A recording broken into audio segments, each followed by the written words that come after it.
I'm Brittany from WJHL. And I'm John from the Hands-On Discovery Center, and it's Science Saturday! And no, we're not cooking breakfast, but we are doing a science experiment. An excellent experiment here at Bays Mountain. Today, we're going to be looking at eggs. Now, eggs come in all different shapes and sizes, different animals all produce different types of eggs. And probably the egg that we're most familiar with, as you mentioned, on the breakfast table is the good old chicken egg. Yes. But here at Bays Mountain, I've heard that they have some snakes on hand.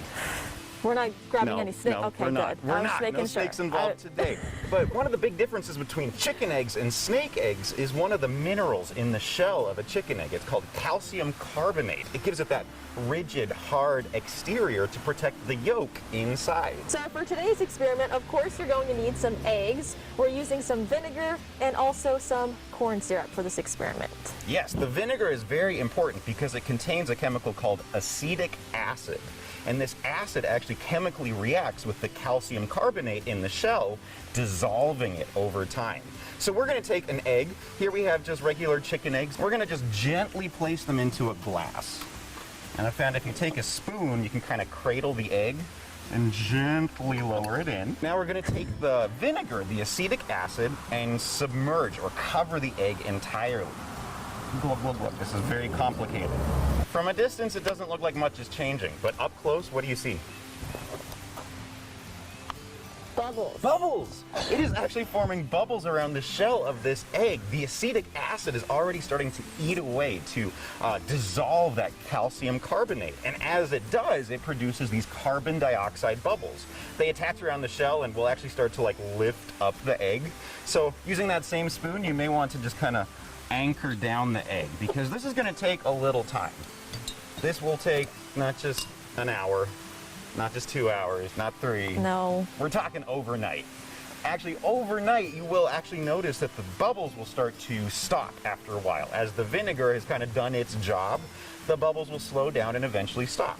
At that point, you will want to dump out the vinegar, kind of rinse off the egg, and add some fresh vinegar. But at that point, you will notice some changes. Here we have an egg that's been sitting overnight. Notice a difference?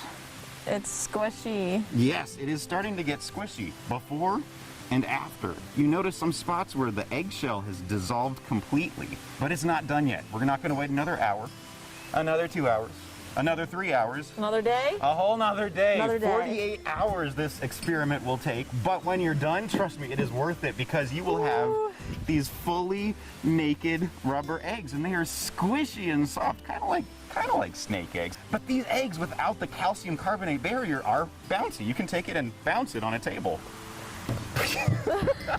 That's so strange. Another fun thing with these naked eggs is because they don't have the opaque shell, you can take a flashlight, shine it underneath, and you can actually see the outline of the egg through it, or the yolk through it. But wait, there's more. Now that we've dissolved this protective shell, you can expand this experiment by taking your naked egg and putting it in another glass. How about that jar over there? It's bouncy, so you can just drop it right in. Yeah. Boop.